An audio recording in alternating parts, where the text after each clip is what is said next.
All right. Hello, everybody, and welcome back to the Space Jams podcast. Today we have a very special guest, Shauna Edson. She is a astronomy educator from the Smithsonian Natural Air and Space Museum, a friend of mine, kind of like my boss, kind of, I would say. Um, Colleague. Colleague. Fantastic. She's here with us today, giving us an hour of her time to talk about space. Shauna, how are you today? Oh, awesome, dude. It's there's been so much cool stuff happening recently with missions. And honestly, I've also been really excited about the volcano in Iceland and watching how that keeps expanding. But yeah, just so much cool stuff going on. There is a ton of cool stuff going on, and I mean, we had the pleasure of chatting last week with someone from the Crew 2 mission, and we know that that's a big deal that's going on, and she was Yeah. fantastic. Yeah. And I think we talked about how that's going up April 22nd at 6:11. I want to say a.m. in the morning. And we said and talking about getting up early, but there's so much going on in space right Yeah. now. But Oh my God. before we get into that, we gotta learn about the story. Gotta learn about how you became an astronomy educator. What caused you to teach young chillins about space and the stars and everything. And for the first time ever, we're gonna have you're gonna give us some pictures from that whole scenario, which I'm very excited about. So Yeah. Yeah. take it So away. I was a preschool dropout. I, at the age of 3, I did not like being told what to do or what to be interested in. So I homeschooled or really unschooled. So completely, no structure or curriculum, just led by my interests. What did I want to do? Um, Later in life, I found out that I have ADHD, and that explained a lot. But I just was really interested in lots of things, and I was able to pursue those things in the ways that made sense for me because I wasn't having to sit still at a desk all the time. And I remember listening to Sally Ride's book on tape. Her book was called To Space and Back. It was an audiobook read by somebody else, but it was this description of the launch and being in space. And I remember just being completely fascinated by the thought of weightlessness and the wanting to experience that, wanting to know what that felt like. A lot of my dreams when I was a kid were about flying, being able to just kind of float around, thinking about how I could dance in space. So I was really obsessed with Sally Ride and space and the space shuttles. I loved watching launches. And I do have a couple of pictures here. So the one on the left is me at age 6 in my Sally Ride flight suit with her mission patch on it here. And then the one on the right is me at the Air and Space Museum on, I think, my second or third day working there with Sally's actual flight suit.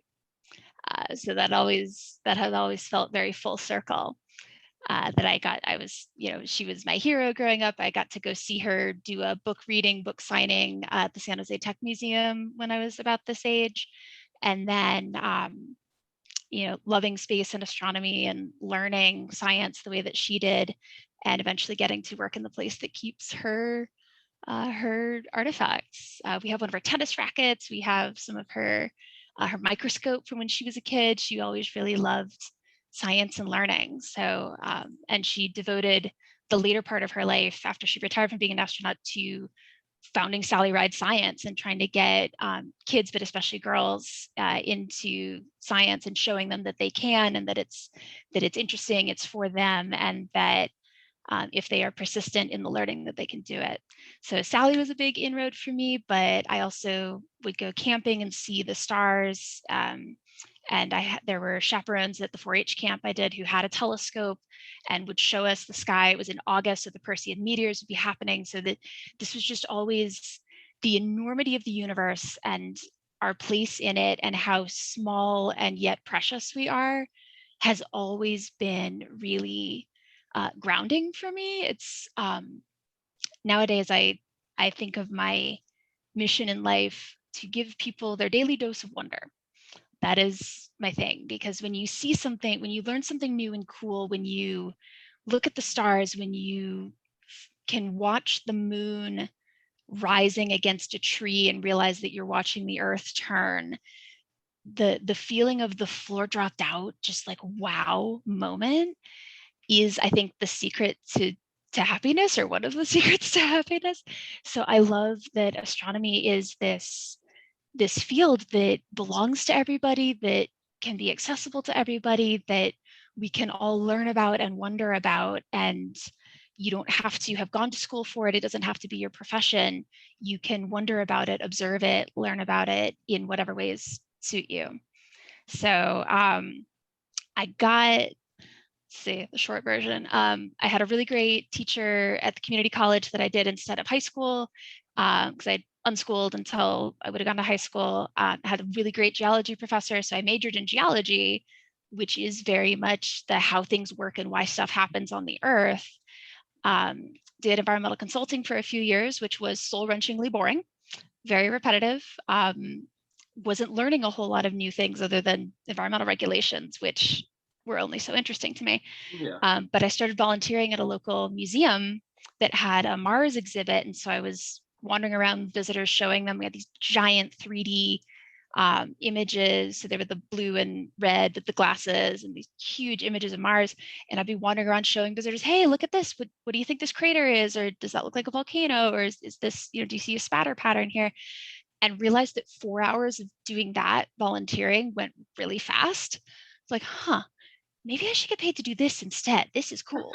So I went to a museum education graduate program that focused on audiences and how do you engage with people? How do you learn the flexibility and adaptability to take whatever content you want to convey and make it interesting and relevant and meet the audience where they are in a host of informal situations. So museums certainly, but can apply to park rangers, outdoor education, camps, after school activities, that kind of thing. And then as soon as I finished that program, an alum of the program actually worked at Air and Space, and they happened to get a grant for an astronomy educator. They had just built this new public observatory at the Air and Space Museum, and they needed an astronomy educator. And through the alumni network, I applied and got hired. So that was in 2012.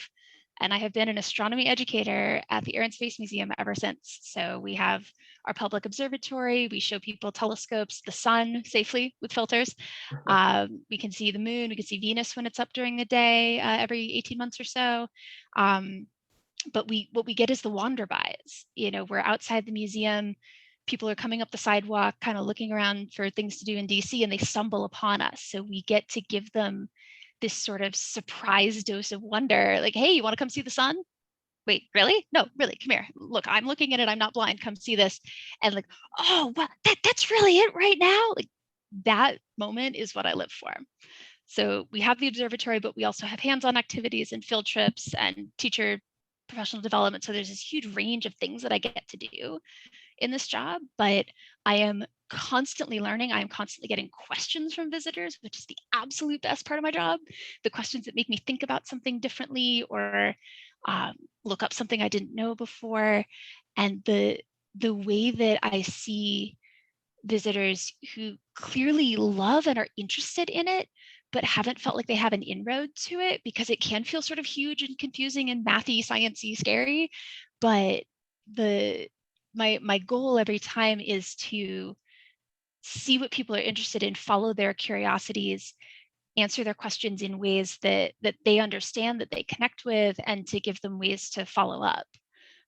If they are interested, ways that they can look things up or find their local astronomy club, or be able to understand the news they're seeing about Mars a little better. Just every interaction, I'm trying to empower somebody to dive more deeply into this if they want to, because I think it's pretty awesome. So usually we ask at the end of the podcast, we ask, like, how do we get the younger generation to care about space? I think this is a good time to ask that question, honestly, because it's kind of what Yeah. you're doing. You're getting everyone interested about space, asking people on the street if they want to come check something Yeah. out.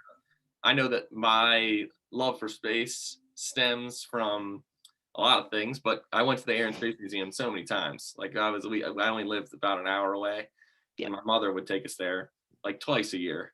And Yep. so I love that place. And now it's It's a kind lot of of, people's favorite museum. And when we yeah, ask them why, they're kind of like, I'm not sure why. It's just awesome. Like, yeah, yeah, it's just awesome. that's Now here's the space. thing. Is the National Air and Space Museum the most visited museum in the United States? Yes, usually. So it's Yes. usually it's often between uh the Met, us, and Smithsonian Natural History. Like there's Mhm. like five museums that'll kind of vie for the most visited slot each year. Um, with obviously with the pandemic that has changed a bit. And in the world, we're usually somewhere in the top five in the world as well. We had 9 million visitors. I can't say last year, the year before, between the downtown DC location and the Udvar-Hazy Center that's up by Dulles Airport. But yeah, 9 million people a year from all over the world, from every age group, every background, everything. We get every kind of person, and it's that variety is really exciting. Yeah, that's like, and that shows that like people are interested in this type of thing. People are Yes. interested in space. They're Yeah. interested in, you know, aerospace. They're interested in aeronautics. Like these types of Yeah. things make people excited. And also it's awesome getting to see these things. Uh, Yes. The real that's for things. sure. The But first airplane ever. yeah, Yeah. first airplane ever. Yeah. What? Like that's awesome. Yeah. Or the And then Stardust capsule that was the first thing that flew through a comet tail, captured bits of dust. And unlike most spacecraft, which we send and they stay where they are, send us the data, and then they're done, like the Stardust capsule came back and it's sitting, well, it's going to be sitting in the planets gallery when that reopens, when that part of the museum is finished with renovations. And it's like, yeah, here, this has bits of comet in it. This was in space. yeah, that's Real amazing. thing. Yeah, Yeah. like, see that type of stuff. Like you're bringing space home. Like Literally. yeah, Literally. literally bringing it home. That's really Yeah. cool. Yeah. Yeah. So I think for getting people into it, the interest I think is there. The fascination, I see that fascination in almost every kid. Dinosaurs in space are like the things that'll get people, and so I think it's less a matter of getting people into it and more a matter of maintaining the interest and or helping making sure people feel like it can be theirs, it can belong to them, it is accessible, it is understandable. Um, and that you often need scaffolding. In education, we use the term scaffolding. If you're trying to work on the highest floor of a building, you can't just stand on the ground. You need to build things to stand on to get to that level. And so in education, scaffolding is this concept of starting with somebody's understanding and then building like the next thing that will make sense to them and then building on that. And so if you just jump straight to, astrophysics equations, people kind of go, can't do.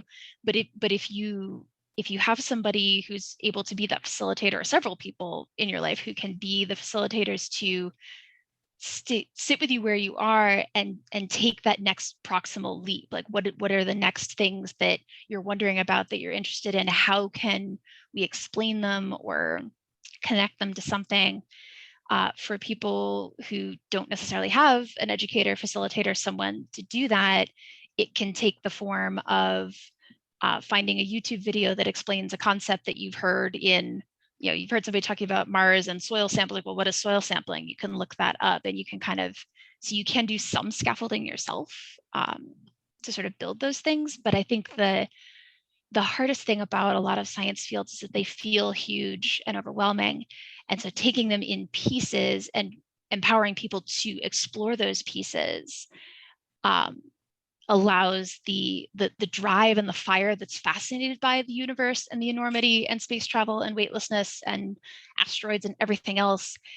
When you give that drive an avenue to take and a way to go, then I think that is, I think, the biggest thing for those of us who are educators and or scientists and or science communicators, um, helping people scaffold and find that path into the thing that they're already really interested in, and simultaneously being aware of and breaking down the barriers, the messages people get that you don't belong here, or you can't do this, or it's too hard for you. um, Cultivating growth mindset is, I think, the single biggest piece of that. Um, in a nutshell, fixed mindset of intelligence is the idea that intelligence is an inborn trait. You are as smart as you will be, and it's set. So if you struggle with something, that means you're not smart enough to do it. That, I think, is bullpucky. And the growth mindset is the idea that intelligence is a learnable skill that you can grow and strengthen like a muscle. So if you have a growth mindset, if something is hard, that's an opportunity to keep at it, to use perseverance, to keep, if you got a problem or a question you can't solve, you come at it from different angles and you keep finding new ways to get at it, people to ask, things to look up until you break through it.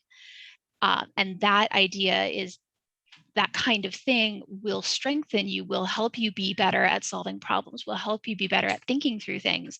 Whereas fixed mindset tends to be, well, if I'm not good at it, I just shouldn't. And then you don't have that expansion. So the thing that I like, there's a story that I tell all of my volunteers, because one of the things that I do, I have this core of awesome volunteers who help run the programs with my colleague and me.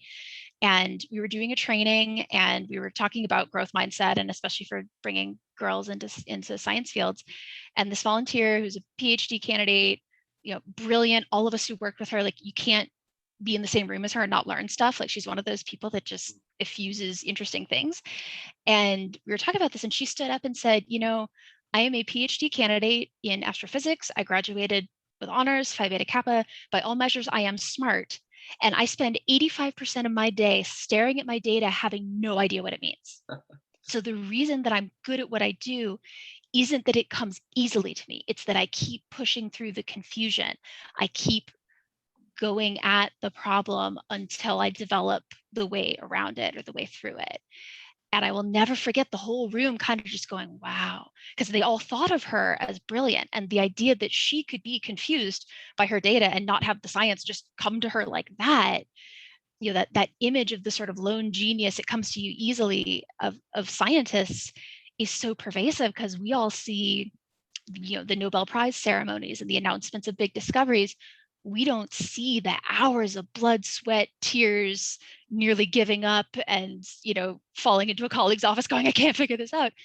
But those things are all part of it. And so helping young people, really adults too, but really anybody who's looking at a topic or thing that they're struggling with, the idea that if you're struggling, you're doing it right, feels very counterintuitive. And yet that is how all these things get done.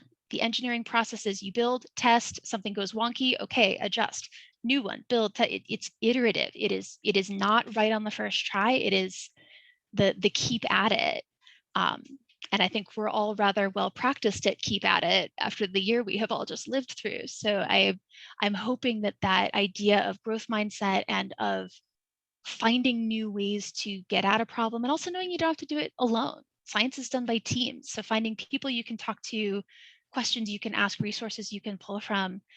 I think that really is the at the core of what those of us who want to and do educate in science and technical fields, I think that's where our work is.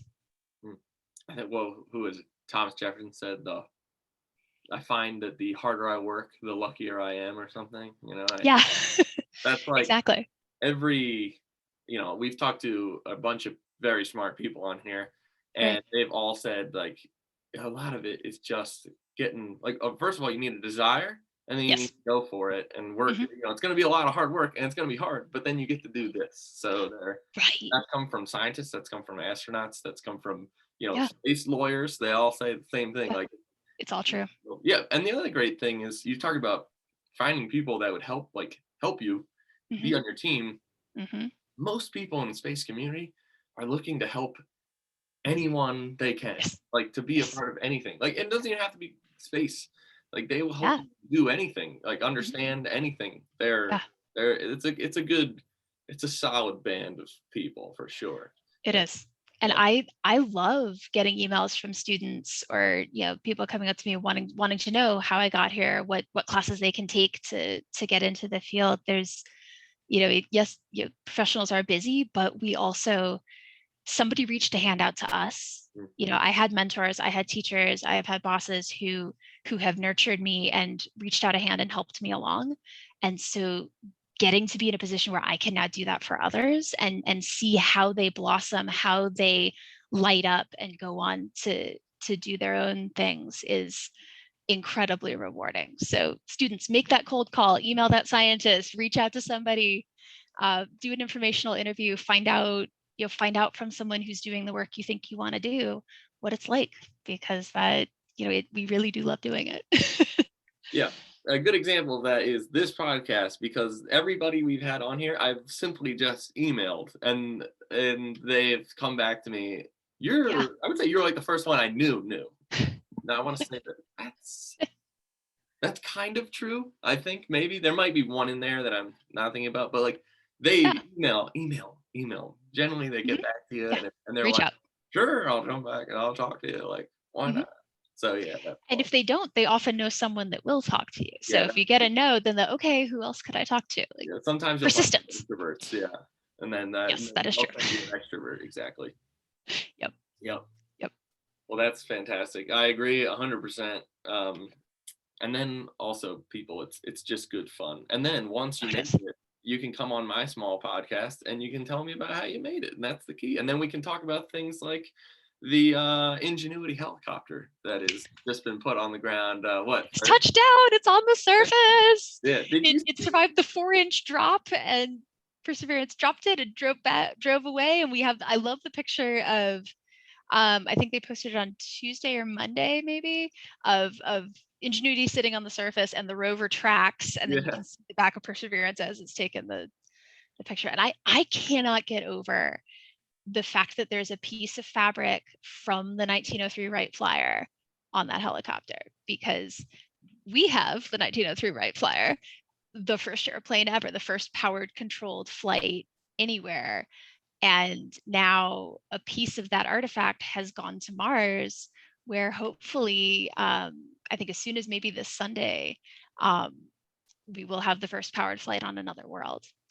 And it reminds me, my favorite object at the Air and Space Museum is a tiny piece of wood from the 1903 Wright Flyer, which went with Neil Armstrong to the moon and was with him when he stepped onto the surface of the moon, because he knew that that airplane milestone was an absolute turning point in human invention, ingenuity, and history, and it changed everything after that. And Neil knew that the moment that he was about to do was also going to be, pardon the pun, a huge step, a turning point. And so a little piece of the Wright Flyer went to the moon with Apollo 11, and we now have that little piece of wood in the gallery with the Wright brothers plane. And so I am beside myself that they did something like that for Ingenuity. Oh, and this is River likes science too. We see a lot of people we've had on here have had cats as well. That's good. Yeah. Good time. Now, I think first of all, we can just talk about like the fantastic idea that in 1903 there was the first powered flight. There was the first flight by the Wright brothers. Powered controlled and sustained. That was the criterion. We knew about engines, we knew about propellers. The control was the issue. That was the thing they figured out. Yeah.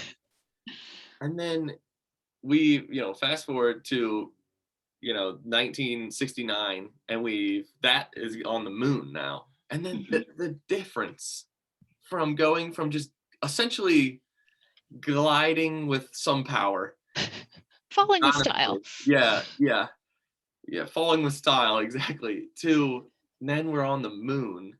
It's incredible. And now we take that and now we're on Mars, and it's not a person, but the person's coming soon. Well, exactly. And this is what will allow that, because with 1% of the atmosphere of Earth, literally 1/100th the atmosphere, it's enough to make a breeze, but that's not a whole lot to generate lift with. So it's not the same as just, send it there and then it'll fly. There's all of these things about you've got less gravity on Mars. It's about half the size of the Earth, so gravity's less. It's a completely different environment. So it is not just a simple transplant of our current technology. It is a whole new thing. And this demonstration will tell us, can we have powered drones? Because there's a whole lot of interesting places on Mars. I mean, I'm a geologist. All the interesting geology is in the really craggy, rocky, like hard to climb or get to places.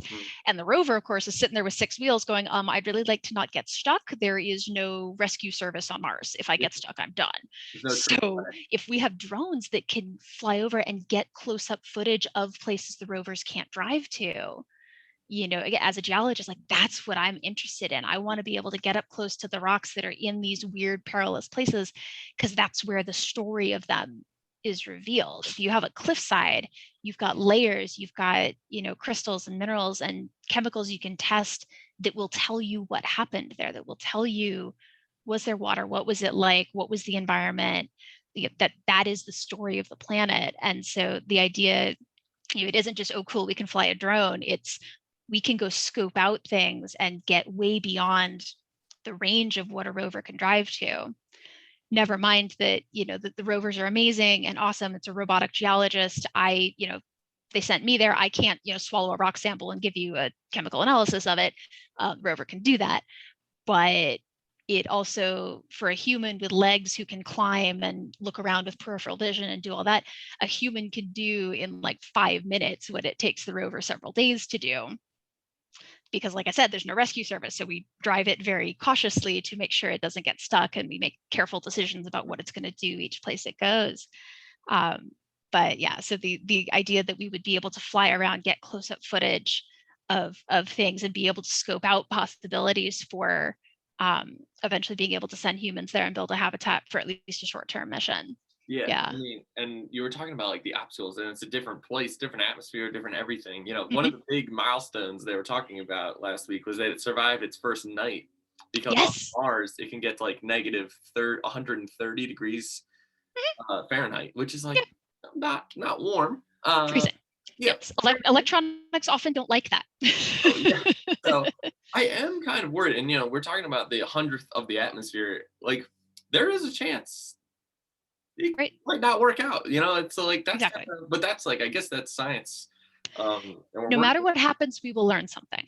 Exactly. We'll be most excited if it can hover and fly around, but if it can't, the information we get from that, it'll be part of that iterative engineering process. Like, okay, we did this, and they tested it in chambers with 1% atmosphere on Earth. I mean, you definitely needed to make sure you could generate lift with that little air, but it's really hard to simulate 1/3 gravity.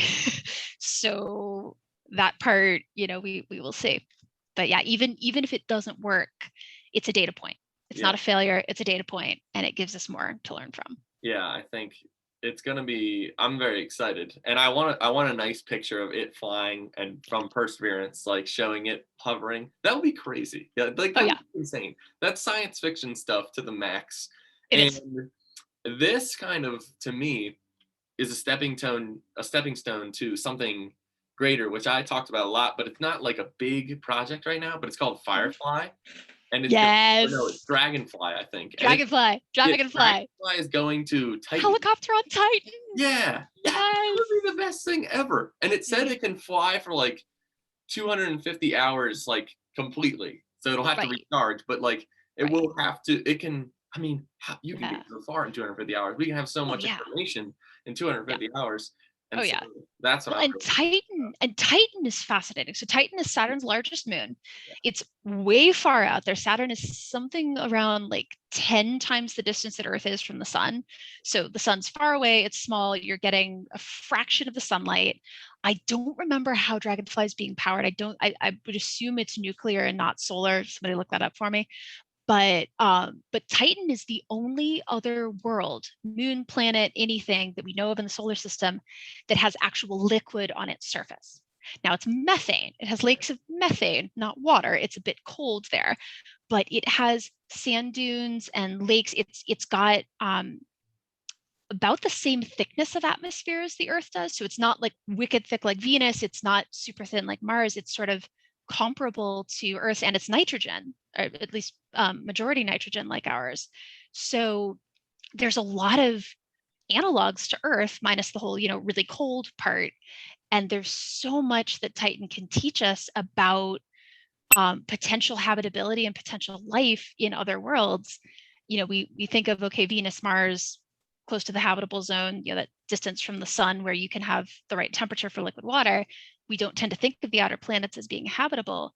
But as we look for exoplanets, planets around other stars, we are looking at, a gas giant planet doesn't really have a surface to stand on. So we don't think it's super likely that there would be life floating around in the atmosphere, although life finds a way, you never know. But the rocky moons of a gas giant like Jupiter around another star, those rocky moons could potentially be habitable if they have an atmosphere like Titan's, if they have sort of a liquid cycle and temperatures that would allow life to thrive. So the Dragonfly mission, which will be able to fly around and really cover a big area and just get us, some more answers about Titan, I think it's going to open up huge amounts of insight into our solar system, our Earth, how planets form, how life can evolve, how conditions can be different on one world or another based on tiny changes, the amount of gravity, the amount of mass, the particular chemicals that are there that make up the atmosphere, how the rocks react to the atmosphere and make new chemicals and change the atmosphere, what the volcanic activity is like. There's so many things that can change slightly from one world to another that will impact the environment there. And so the idea that we can fly around on Titan and learn all that is just so freaking exciting. Yeah, I know. And then we love the moons of Jupiter and Saturn here on Space Jams. But Yes. the one thing with Titan that I absolutely love, which I kind of figured out, is that a ton of stuff on Titan has been named after like Tolkien's Middle Earth. Yes. Yes. So that's like Bilbo is a hill. They got Doom is a mountain. They have or a volcano. Like I love that. Yep. So I like to call Titan Middle Earth. Like that's my new Middle Earth. Oh my god. Oh, I'm stealing that. That's great. There's always themes to the way features are named on planets. So the way the moons are named of planets. I think Uranus's moons are all like Shakespeare characters. So there's the science fiction based names are quite fun, and a number of worlds in the solar system have those. They are quite fun. Yeah. Well, there's one thing I have to write down because we have to come back to it. I want to talk about the habitable zones, but I think a couple of days ago, it might have been yesterday or the day before, it was First Contact Day, which is talks about the USS Enterprise. And I know this is Star Trek, and I know you're not too into it, but it talks about I haven't watched enough of it yet, but I'm getting into Star Trek.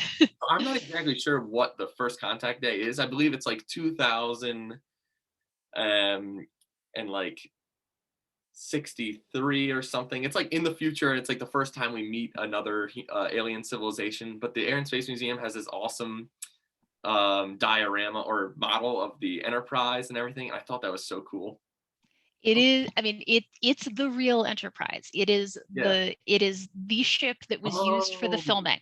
So really? that's not a model. That is the real thing. That is the actual one that was in the original series. And it's fun. They only ever filmed it from one side. So you've got the numbers and everything on it, and it's got little blinky lights. But there are wires and stuff to run all the little blinky lights. The wires all stick out on one side because they only ever filmed it from the other side. Oh yeah, inside scoop. Yeah, love it. Yeah, that's really cool. So I really enjoyed that photo they sent out yesterday. That's great. All right, back to science. We had it's all part of science. We were talking about the habitable zone, and I have heard lately that the idea of the habitable zone has changed because we're looking at all these moons and things. So it's no longer like distance from the sun. If you have like a moon like Europa or Jupiter or Titan that are in a good spot and they have like geothermal heat going on, because we know that they have the geysers on Europa and things like that. So we think there's some kind of heat in there that could be habitable as well. And I think that's like a cool development. And we kind of see how science is changing. It always is changing, but talk about life. Again, the life finds a way is definitely a theme. But I mean, we started from this idea of the habitable zone to the Goldilocks zone, not too hot, not too cold, but just right, where for every star, there's a distance, there's sort of a range of distances from that star where you're getting the right amount of heat and light, that you're not going to boil off all the water, you're not going to freeze all of it, but you can have it be liquid on the surface. Earth is squarely in the sun's habitable zone. Mars is just on the outside edge of it, but technically in it.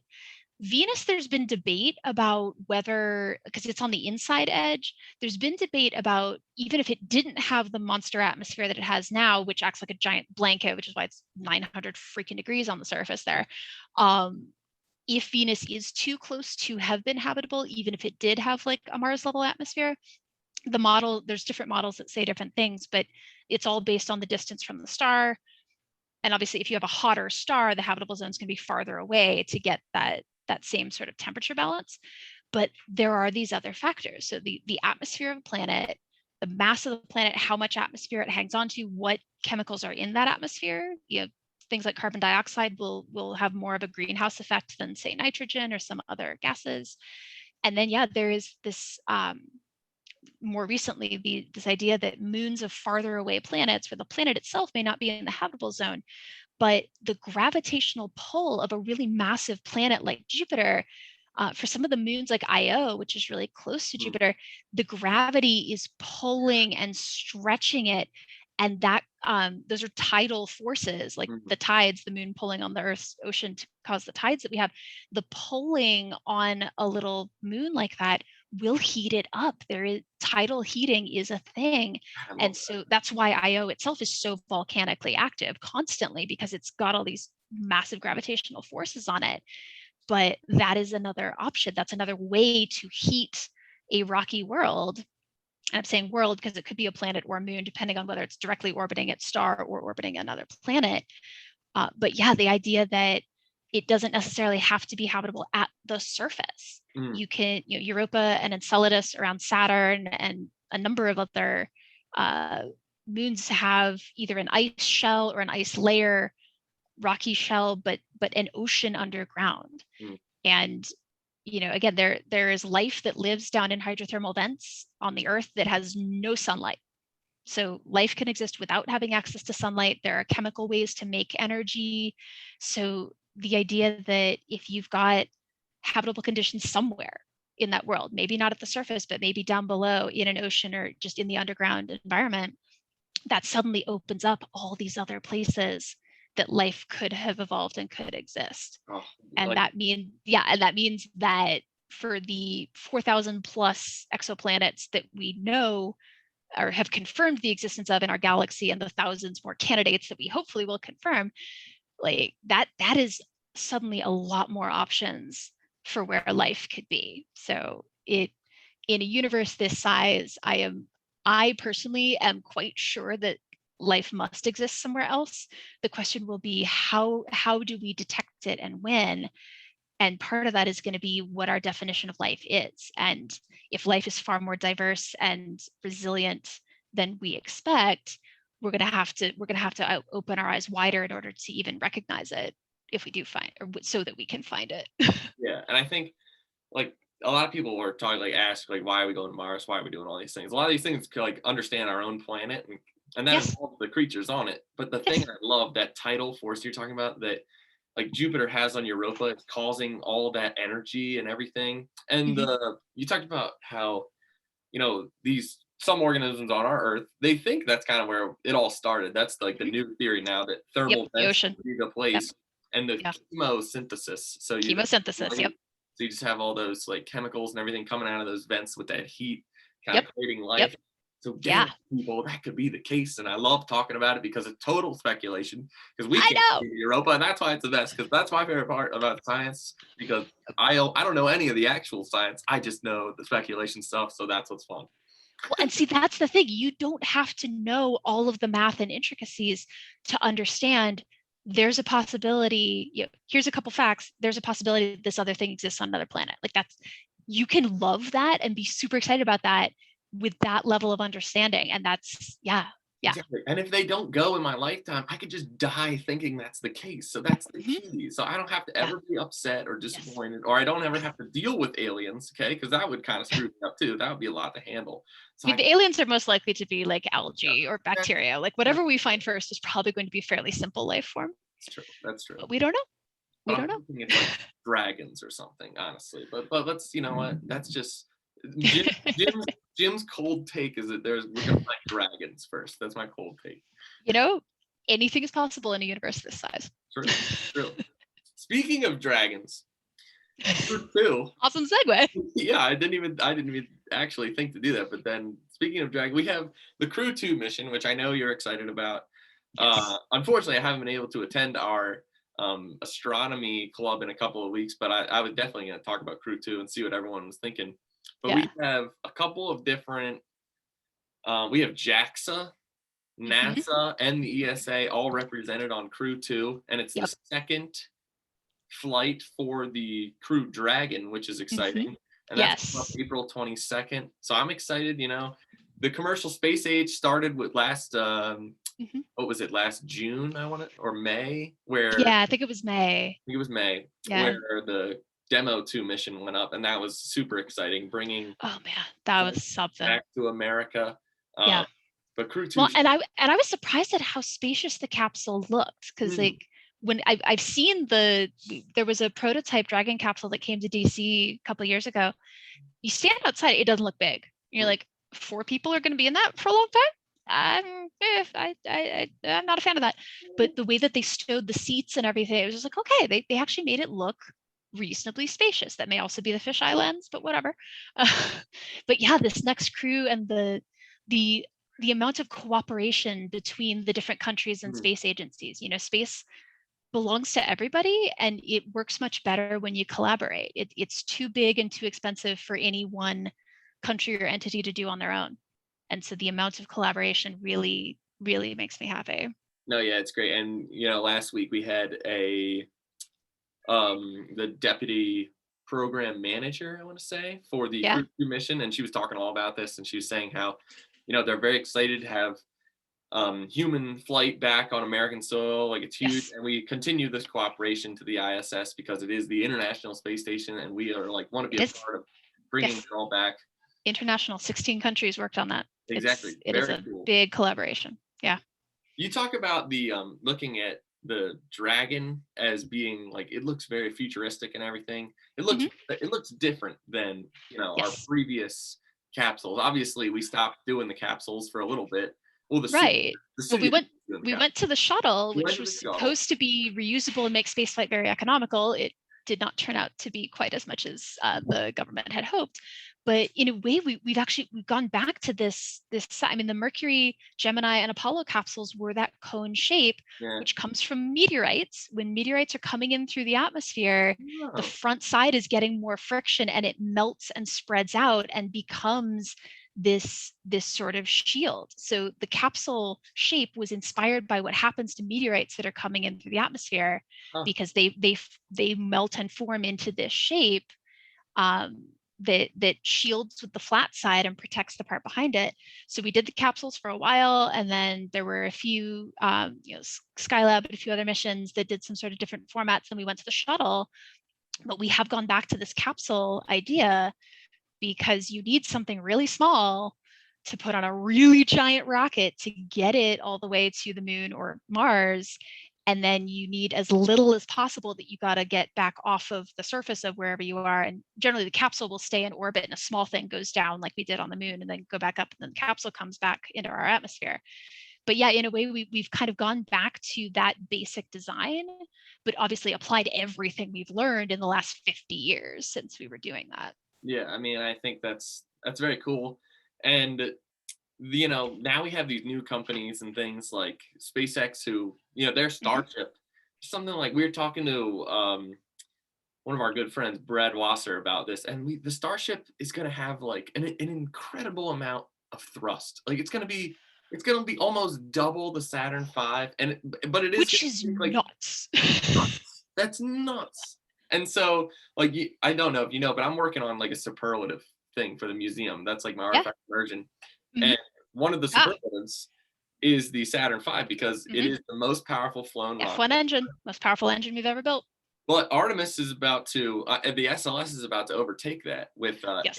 8.8 million pounds of thrust. But then, Right. if Starship, this super heavy, comes in, I mean, it's gonna, and that could happen very soon. It could. They're already got it on the. They have the first one. They were building it on the launch pad, or they were Right. like Yeah. seeing how it put Yeah, together. assembling and testing. Yeah. And he said the next one's gonna fly, and I'm all for it. But Yeah. like, so, and that they plan on taking like 50 to 100 people per starship. It's crazy. That's So crazy. maybe I will get to find weightlessness at some Yeah, point. to go from 4 people to 100 people is Right. insane. Right. And different purposes. So that's not about, getting as far as possible, but it's can we get a lot of people do it as, you build something differently if you're going to do it kind of like a tour bus Yeah. as opposed to a like go somewhere far away mission. But yeah, there is so much promise in both the government agencies and the commercial entities that are doing this. And our museum has the history of airplanes, and it started off as government, flying the airmail. The government subsidized that. That became the airmail routes, which became the first airlines. So there was this, and then there was this gradual shift from government, entirely government to commercial. And I can see the same things sort of happening with space. And I think the more people are working on the challenges that we have getting to space, I mean, space is hard. The more entities are working on that, whether they're government, commercial, whatever else, I think that helps with progress for everybody. Oh yeah, of course. And I think, we're talking about we're kind of talking about like you made a good point how the Starship Super Heavy wants to do something different than the SLS Right. does, which is totally true. Right. And the new Virgin Galactic Spaceship 3, which is also Mm-hmm. super futuristic, looks absolutely Oh, beautiful. that looks like something out of like exactly what you would envision for like a year 3000, like Oh sleek, yeah, shiny, like that is yeah. what you would picture. It looks like retro futurism to me. It looks like Yeah. the past, but then like what the Mhm. past would say the future is going to look like, which is what I love. Exactly. I love that. I love Yep. that. And I think it's called the Imagine. I believe That that makes sense. Spaceship 3 Imagine. Nice. Awesome. And I am a big fan of Virgin Galactic. Yeah. Someone said they were saying out of like the 3 companies, Blue Origin, SpaceX, and Virgin Galactic, like which one would you go on? And he was like, "Well, I definitely wouldn't do Virgin because that trip looks terrifying with the drop and the launch." I'm like, "Hey, if they're getting me to space, then I can deal with a little bit of frightening Well, scariness." and I mean, that whole like you're being carried by another plane, you get dropped, light your rocket, and go. That is how we broke the sound barrier. That is how the Bell X-1 Glamorous Glennis worked. That is how the X-15 worked. Aircraft that are built for speed can't necessarily take off themselves. So you take off under different power and then light your rocket and go because that's your job. So that idea, I mean, yeah, the drop's going to feel a little weird, but the idea of using that kind of a piggyback system is not new. It's very efficient in many ways. Yeah, and the spaceship comes from the X Prize Foundation Spaceship One, which was Yep. the first private Yep. spaceship to go to Which space, is hanging in the museum in which the is central hall. awesome. It's beautiful. And so that's great. And I love that, they take that, like they had a great idea. They did it. They Mhm. had a great idea and Yes. someone took it and ran with it. And now that's where Mhm. we are today. And kept refining it and testing it and building upon Yeah. it, you know? And now Yeah. honestly, I'll be honest. The Imagine is prettier than the Spaceship One, I would say, but it is close. It's close. I mean, the red and blue like patterns on Spaceship One are pretty awesome. Yeah, But yeah, yeah, they feel very retro nostalgia. exactly. Uh, America a little bit. Give me a little America vibes. Yeah. oh yeah, oh yeah. Yeah. Well, the other thing we have going on, well, we do have the Soyuz, or Soyuz So yes, yep. 2.1A is going up April 9th. And so we will actually have 7 people in the International Space Station, which Yep. is cool. Yep. But what I think is cooler, and you have a little insight to this, is we have the Inspiration 4 crew has been completed. And I think I said that a little bit earlier, but since we have a little inside scoop, I'd like tell us a little bit about the inside scoop. Yeah. So I had been loosely aware that was happening, that they were working on finding, astronauts from a number of different sources.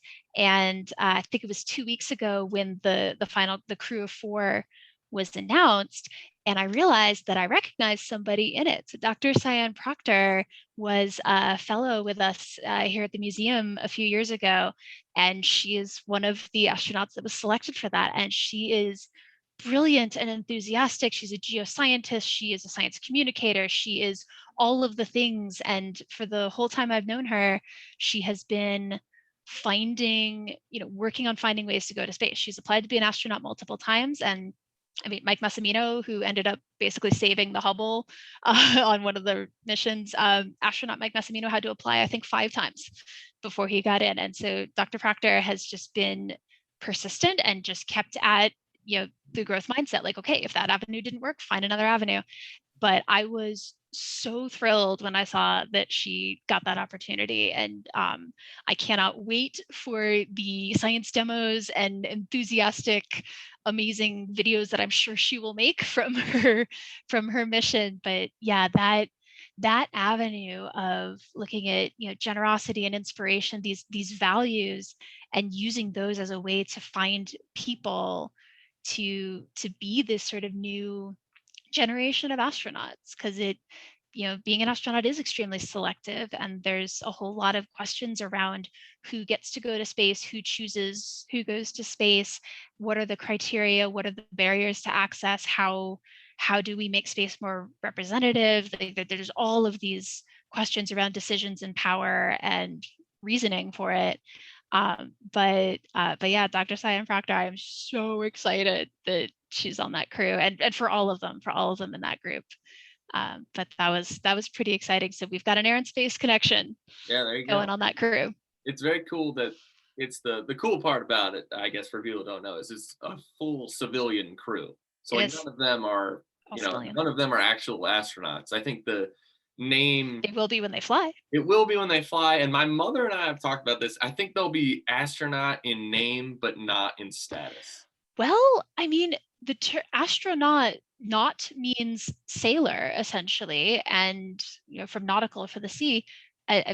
Astronaut is anyone who has been to space. There are fighter pilots and other people who have gotten their astronaut wings, because if you get, it's I believe 60 miles, 100 kilometers.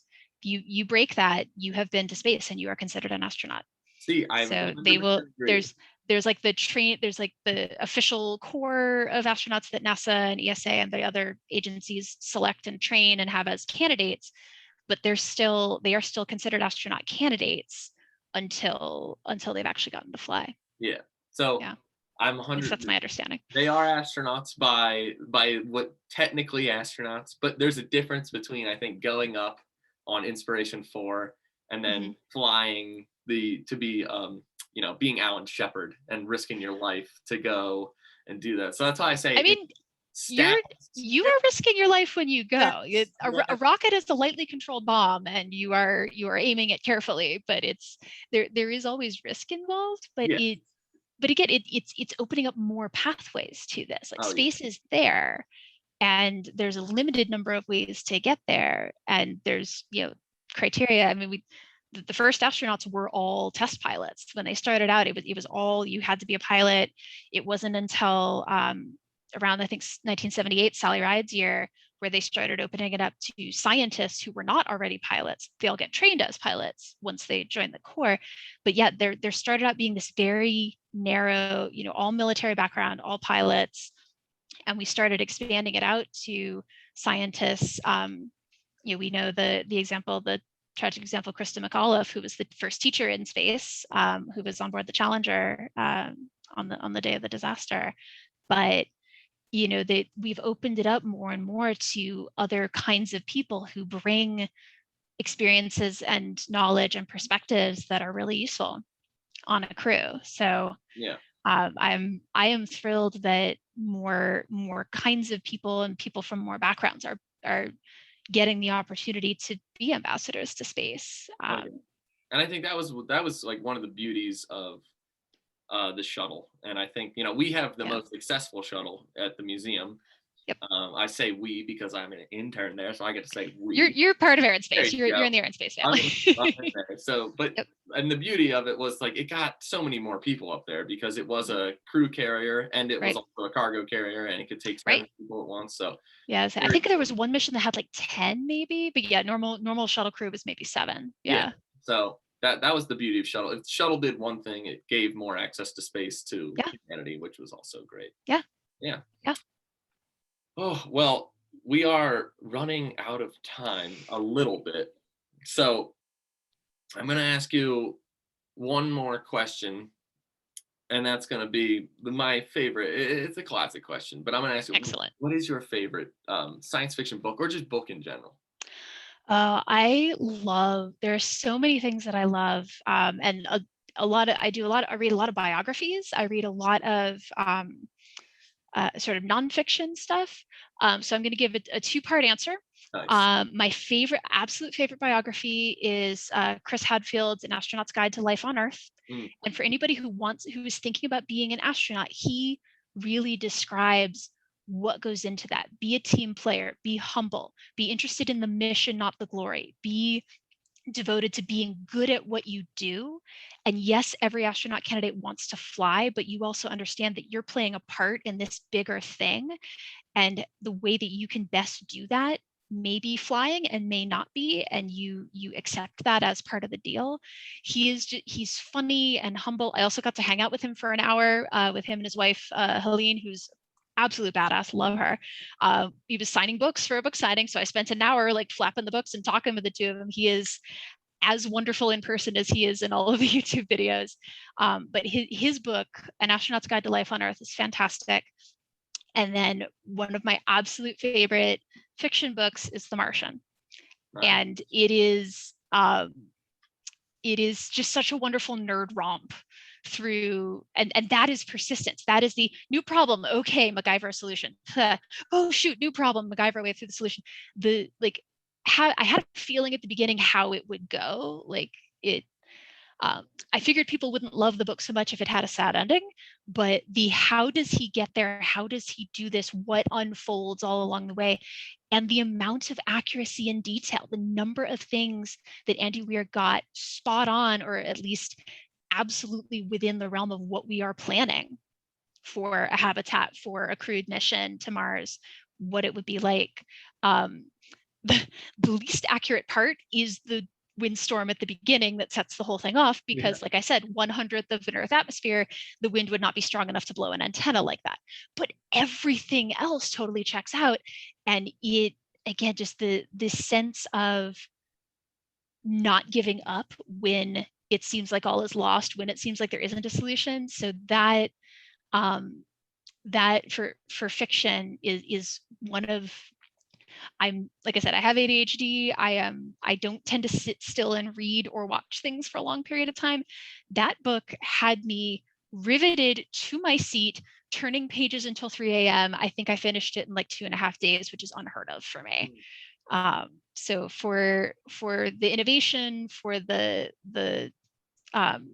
perseverance through it, and also just the fact that that book covered all the different roles. There were all the folks at Mission Control, there were the other crew members, there were the spokespeople, just like there were so many roles.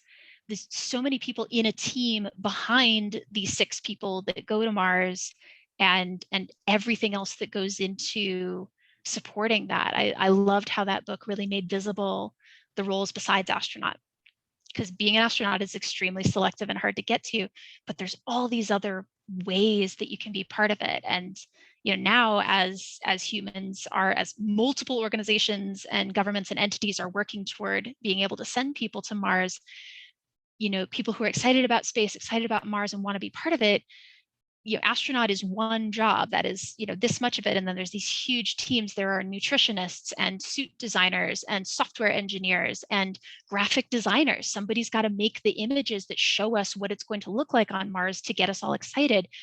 Psychologists, because if you have 6 people in a tiny space for a 2-year mission, like 9 months to get there, 9 months on the planet, 9 months back, you get 6 people in a mini society, stressed, homesick. I mean, we've all felt some isolation now, but the human factor of people getting stressed or upset or having a mental breakdown, that's one of the biggest variables with a mission like this. You can train people, you can, do psychological analysis, you can select a crew that you think is going to be a good mini society. But once you get out into space, you cannot know as a human how you're going to react to being 30 minutes on delay from talking to your family and in a tiny space, and knowing that there isn't a just escape pod to go home. So psychologists, artists, spokespeople, writers, just there's so many roles and that's just for a Mars mission. For any other spacecraft mission, there's all of these different ways that people can be a part of it. So even if you're not necessarily scientifically inclined in the way of wanting to major in a science or be a professional scientist, but you love this stuff, there are so many other avenues to be part of the work and to support the mission through whatever expertise you have and whatever thing you love doing really well. Yeah, I think, I like talking about all the time what it takes to like create this, what it will take to create another colony is a very cool thing. And that's like, Yes. that's a super cool thing. Mm-hmm. Yeah. That's why Perseverance is texting Moxie. Like, can we take CO2 and turn it into oxygen? Finding out, sent the suit fabrics. How are those going to do in the sun, like in the radiation? Like Perseverance is helping test the technologies to make an environment on Mars where people could live and work and do things. So it's happening. Yep. And we love The Martian, and a lot of people have said The Martian is their favorite book, and for a lot of the same reasons, because it's so well done. It is. It's great. Great stuff. Shauna, unfortunately, we're out of time, but I could talk to you for another hour and a half. So we might have to bring you back when we have more news to talk about something else. Sure thing. I can talk about space and cool things forever. And yeah. But this thank you so much for having me. Thank you for finding people to share with the world and helping, for all of you viewers, for whatever you find interesting, there are ways for you to be part of this and to engage with it. And I'm so glad that you found this podcast as one of the ways that you can engage with this stuff. Me too. And if you want to continue finding it, one, you should go follow the Air and Space Museum wherever you can. Yep. Also, you can find us on Instagram at Space Champs. You can find us on Spotify at Space Champs. You're listening to this somehow, so you already know that. But now we're on YouTube as well, so you can see my beautiful face, and you can see Shauna dancing, and you can find us on YouTube at Space Champs as well. Everybody, thank you so much for listening, and always remember to keep looking up.